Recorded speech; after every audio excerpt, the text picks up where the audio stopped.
CFJ Uma বেটো, দেখি কোনো বাংলাদেশি কোনো কাপলের তালা পাই কিনা। এটা কি? হ্যাঁ, এটা খুলে গেছে, খুলে গেছে। ইয়েস, মনে হয় তাদের ব্রেকআপ হয়ে গেছে। আজকের বিশেষ পর্ব হচ্ছে ভালোবাসার পর্ব। আমি কোথায় বসে আছি আপনারা একটু দেখলেই বুঝতে পারবেন, কারণ এটা নিয়ে আমাদের বাংলাদেশি বা আমাদের এশিয়ান অঞ্চলের মানুষদের মধ্যে অনেক বেশি কৌতূহল। আমরা ইউরোপিয়ান কিংবা আমেরিকার মুভি দেখলে এই দৃশ্যগুলো দেখি। এটাকে বলা হয় লাভ লক। আমি এই মুহূর্তে বসে আছি প্যারিসের প্রাণকেন্দ্র দ্য আলবার্টসের সামনে। এখানে আপনারা দেখলে অবাক হবেন যে এই যে চারিদিকে যত রেলিংস আছে, রেলিংসগুলোতে লক্ষ লক্ষ নয় কোটি কোটি তালা। এবং সবচেয়ে মজার বিষয় হলো প্রতিটা তালায়, একটু কাছে আসুন প্লিজ, প্রতিটি তালায় প্রত্যেকের কাপল, বিভিন্ন দেশের কাপলরা এসে, বাংলাদেশে যেমন আমরা গাছপালায় নাম লিখে রাখি A+B বা M+C হোয়াট এভার, এখানে কিন্তু প্রতিটা তালায় এরকম করে কিছু না কিছু লেখা। যেমন এটা লেখা MIA and Mona, Mia and Mona, হয়তো এটা কোনো বাংলাদেশি কারো হইতে পারে।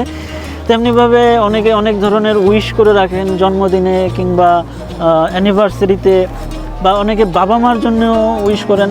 ও তারা বিশ্বাস করেন যে এই ধরনের তালাটা এভাবে যদি দুইজনের নাম লিখে যদি এইভাবে এই জায়গায় আটকে রাখি, তাহলে সেই সম্পর্কটা দীর্ঘদিন স্থায়ী হবে বা লং লাস্টিং করবে।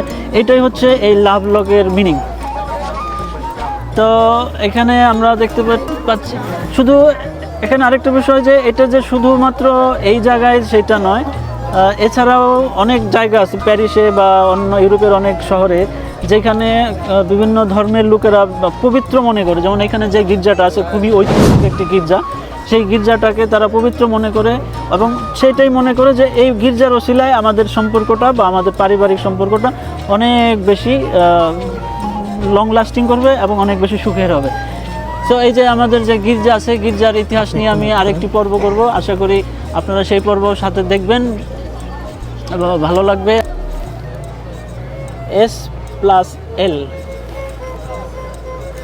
T+D CFJ উমা বেটো, দেখি কোনো বাংলাদেশি কোনো কাপলের তালা পাই কিনা। এটা কি? হ্যাঁ, এটা খুলে গেছে, খুলে গেছে। ইয়েস, মনে হয় তাদের ব্রেকআপ হয়ে গেছে, যার কারণে তালাটা নষ্ট হয়ে গেছে। নাম পড়া যাবে না।